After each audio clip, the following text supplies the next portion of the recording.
Greetings, Scott Campbell, your 401k investment advisor. I'm interrupting my regularly scheduled market update for the first quarter of 2025 with the following stock market alert.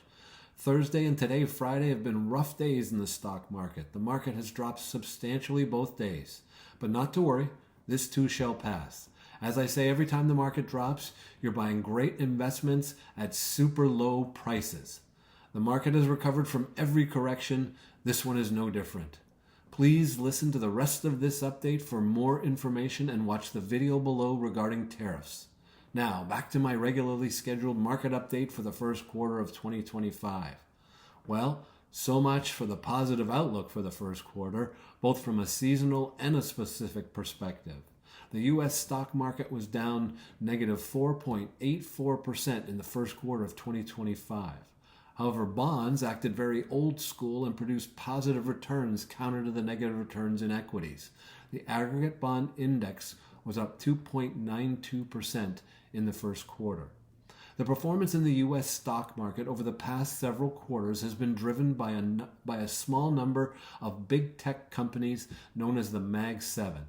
The Mag 7 is NVIDIA, Alphabet, Amazon, Apple, Meta, Microsoft, and Tesla. These companies have produced returns significantly greater than the market over the last year or so. However, these stocks have been taking a breather for the past few weeks. As they drove the market higher, they're now taking the market lower. But these companies are not collapsing. The opposite is true. AI is in its infancy. Not to worry, the current market slide is a normal market correction. These stocks and all stocks will recover as they always have. The media is doing what they always do, which is attempt to create fear and concern, which generates clicks and advertising revenue. Same as always. The big problem I have with their presentation is the use of the words lose and lost. These are not accurate terms. When the market drops, that's the price of stocks dropping. If you have 100 shares of stock in your account and the market crashes, you still have 100 shares of stock.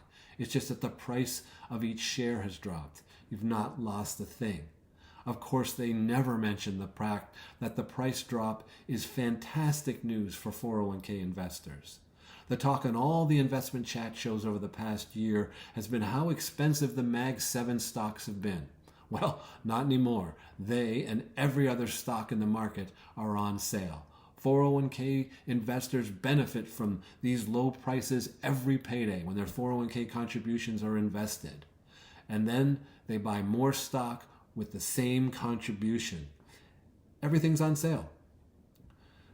Now, on to tariffs. They're causing a tremendous amount of volatility in the stock market.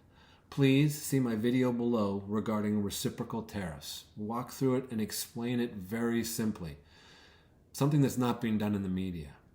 Reciprocal tariffs are designed to eliminate foreign tariffs on U.S. imports. Tariffs in general are used to level the trade between U.S. and foreign countries, which will create more jobs and manufacturing here in the U.S. The U.S. has lost a lot of manufacturing jobs over the past 20 years. We've shipped a lot of the manufacturing overseas. The trade imbalance between the U.S. and foreign countries is almost $1 trillion per year. That means we import almost $1 trillion more in goods than we export. Most foreign countries have tariffs on U.S. products imported into their countries. This makes American products too expensive for the consumers in these countries. Tariffs level the playing field for our products all over the world, which will increase production here in the States and bring more manufacturing jobs.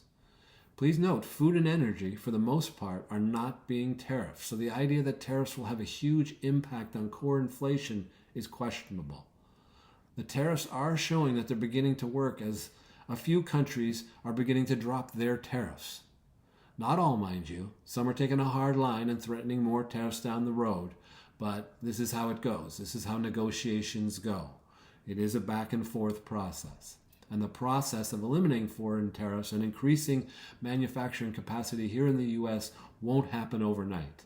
As the administration has warned, there will be some pain while these processes work out. Consider it short-term pain for longer-term gain. And Don't ever forget, the U.S. is the 900-pound gorilla in the room. Foreign countries need our consumers to buy their products. Next issue. Federal government debt and spending is finally under the spotlight. If you have talked to me for any length of time, you know that I've been worried about the government federal debt since it was $6 trillion. It's now over $36 trillion. The previous administration have added more to deficit spending and added more to the federal debt than any other previous administration. Government spending kept the economy going and not falling into recession, but caused inflation to skyrocket. The economy is being weaned off the government taxpayer funds, which is a necessity because $2 trillion in deficit spending per year is unsustainable. This kind of irresponsible spending by both sides of the aisle has created the federal debt, which stands at over $36 trillion today, also completely unsustainable. The interest on that debt is already over $1 trillion per year. The interest on the debt will soon be the biggest expense of the federal government. And this is a real expense. Government has to sell bonds to cover for the debt. These bonds pay interest. So the interest is real. It has to be paid. I personally am very pleased to see DOGE hard at work. It's astounding / scary to see the crazy spending they're uncovering. Most alarming is the $4.7 trillion in payments from the U.S. Treasury that were left blank. Nothing to indicate who the payment was to be made payable to, and no coding indicating what the payment was for.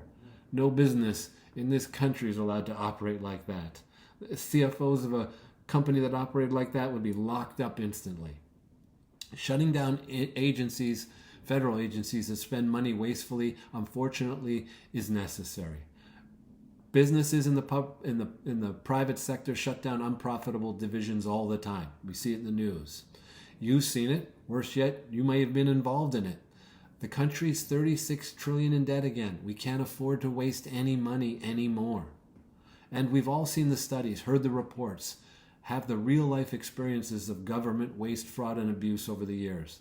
The issue's been raised many times in the past. Most often, nothing's done because politicians are generally fiscally irresponsible and have no backbones when it comes to being financially sound, which is unacceptable because all of you, all of us, make hard decisions and don't spend money all the time because we don't have it. This spending with no concern for the consequences is totally unacceptable. The bottom line is the spending must be cut. It's much better for everyone if all the waste, fraud, and abuse is eliminated. Otherwise, it will be necessary to cut benefits. Politicians keep saying that the other politician's going to take away your benefits. Well, if the spending isn't cut, there won't be money to provide benefits. It's a fact that Social Security is in serious financial trouble already. According to the Office of Management and Budget, the federal office, Social Security will go bankrupt in less than 10 years. That's a fact that's been known for many years now. So, the spending's got to be dealt with, one way or another. I just wish we could all, politicians that is, get together and get working on it. In summary, all in all, the economy is doing well. The employment situation continues to be good, even with the layoffs from the federal government. Inflation is holding steady. Hey, the price of eggs has dropped a lot. Most importantly, the price of oil and gas has dropped.